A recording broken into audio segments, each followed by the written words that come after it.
Bonjour à toutes et à tous, quel plaisir de vous retrouver aujourd'hui pour un nouvel épisode des Dessous de la langue. Vous aurez peut-être reconnu l'ouverture somptueuse et ô combien émouvante de Nuit d'amour des contes d'Hoffmann par Offenbach. Parce que oui, aujourd'hui, à travers la langue et son histoire, nous allons parler du sentiment amoureux et de sa matérialisation dans le langage à travers une expression qui naît à la toute fin du XVIIe siècle, à savoir tomber amoureux. Et attention, sachez que l'expression tomber amoureux aura même valu à Marivaux, le dramaturge, d'être refusée à l'Académie française, c'est vous dire.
Pour celles et ceux qui ne me connaissent pas, eh bien déjà bienvenue dans ce podcast qui parle d'anecdotes littéraires et de la langue française.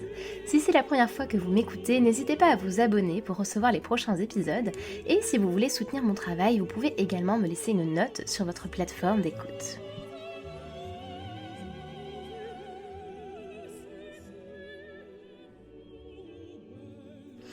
Bon, pardon, je n'ai vraiment pas résisté, j'aime beaucoup trop. Donc je vous ai laissé l'entièreté finalement de cet extrait sonore parce que je le trouve absolument sublime. J'espère que vous me pardonnerez. Mais bref, entrons tout de suite dans le vif du sujet pour parler de cette expression si imagée de tomber amoureux. Tomber amoureux, finalement, qu'est-ce que c'est ? C'est trébucher sur une rencontre, se réveiller en sursaut d'un rêve, en tombant dans un précipice, c'est avoir l'impression de louper plusieurs marches avec le cœur, car oui, on tombe en amour avec un fracas invisible et inaudible, mais pourtant bien là. Le cœur fait sa révolution et tout notre être se met au pas de ce sentiment éternel, décrit depuis la nuit des temps, et pourtant sans cesse renouvelé. C'est bien lyrique, me direz-vous, et vous aurez raison. Ce qui est intéressant par contre, c'est de relever qu'en réalité, mettre des mots sur ce sentiment, eh bien, c'est finalement relativement nouveau. Je m'explique. Bien sûr, l'amour existe de tout temps, mais jusqu'aux Lumières et au XVIIe siècle, et surtout au XVIIIe siècle, la description du sentiment amoureux fait la distinction entre, d'une part, ce qui arrive à l'âme, et d'autre part, ce qui arrive au corps. Selon une tradition antique, l'amour vient alors d'en haut, il est envoyé par les dieux et la passion, celle qui nous agite tout entier, eh bien finalement cette passion est dépeinte plutôt négativement. À cet égard, on peut songer à la princesse de Clèves où cette dernière, de crainte de ne plus se maîtriser face à ce feu ardent qui l'habite, décide finalement de se retirer au couvent.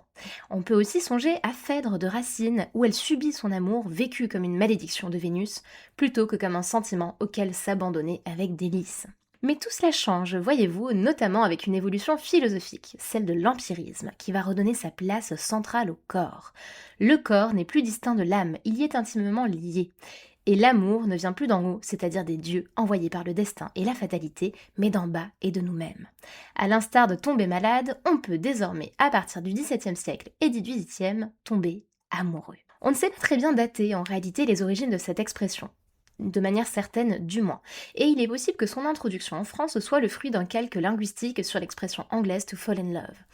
À ses origines, l'expression tomber amoureux évolue d'ailleurs de manière parallèle avec une seconde expression tomber en amour. Néanmoins, on peut par contre retracer sa présence et ses premières occurrences dans plusieurs pièces de théâtre de 1696, sous la plume d'un dramaturge qui s'appelle Regnard, et notamment dans sa pièce Le Joueur, dans laquelle le personnage du marquis, qui est un peu fanfaron, se vante auprès de Valère de son pouvoir de séduction sur le personnage de la comtesse. Je cite « Le marquis. J'ai sur certaines femmes jeté sans y songer quelque amoureuse flamme. J'ai trouvé la matière assez sèche en soi, mais la belle est tombée amoureuse de moi. » Et là, les plus attentifs d'entre vous se diront peut-être que je vous avais promis l'intervention de Marivaux à un moment donné, en introduction de cet épisode, et qu'en plus, je vous avais aussi promis un petit scandale avec l'Académie française, notre chère institution si farouchement conservatrice. Eh bien, figurez-vous que Marivaux connaissait bien cette pièce du joueur, puisqu'il semble qu'il s'en soit inspiré à plusieurs reprises. Et pour ce qui est de sa contribution à la notoriété de l'expression « tomber amoureux », là, c'est d'une autre envergure, puisque Marivaux passe encore aujourd'hui pour l'inventeur de cette expression, mais à tort. Même si on sait désormais que c'est faux, c'est bien Marivaux qui, dans ses pièces de théâtre, mais également dans son roman « Le Télémaque travesti », ou encore dans le jeu de l'amour et du hasard, que l'on doit d'avoir répandu cette expression. Sauf que... Alors que l'expression « tomber amoureux » est devenue banale pour nous et est entrée dans l'usage, elle fait naître dans les années 1720 une véritable polémique et un déchaînement de passion. Elle est perçue comme bien trop avant-gardiste et la bataille contre les modernes, dont Marivaux fait bien sûr partie, fait rage à l'époque. En 1726 paraît ainsi un ouvrage farouchement opposé aux modernes et à l'évolution de la langue. Un dictionnaire néologique à l'usage des beaux esprits du siècle écrit par messieurs Jean-Jacques Bell et l'abbé Desfontaines. Dedans, Marivaux est accusé d'avoir créé en 1723 une expression néologique et, crime suprême, d'avoir déformé la langue française, rien de moins. Et donc, lorsque, en 1736, Marivaux se porte candidat pour entrer à l'Académie française, c'est sur ce motif qu'il est refusé. Je cite « Notre métier à l'Académie est de travailler à la composition de la langue, et celui de Monsieur de Marivaux est de travailler à la décomposer. » Vous voyez ainsi de quelle manière est née l'expression « tomber amoureux » et surtout le retentissement qu'elle connut presque immédiatement. Non sans débat, comme on le voit, cette expression s'est pourtant largement imposée, jusqu'à aujourd'hui, pour décrire ce qui arrive au corps et à l'esprit lorsque subitement l'amour s'empare de nous. J'espère que cet épisode vous a plu. Je vous dis à bientôt pour de nouvelles anecdotes littéraires et linguistiques.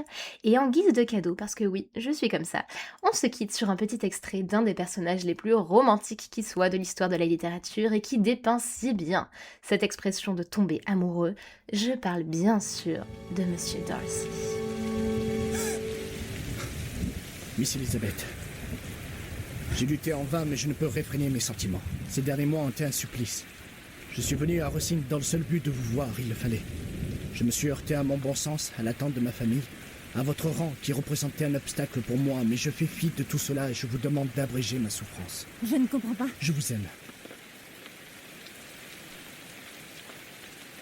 D'un amour ardent. Voudriez-vous me faire l'honneur d'accepter ma main ?